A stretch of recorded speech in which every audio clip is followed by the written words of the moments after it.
श्रीमद्रमारमण Govinda Govinda Govinda.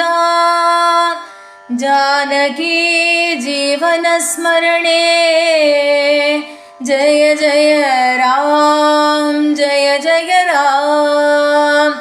Hare Pundarik Varada Hare Vitthala Hare Vitthala.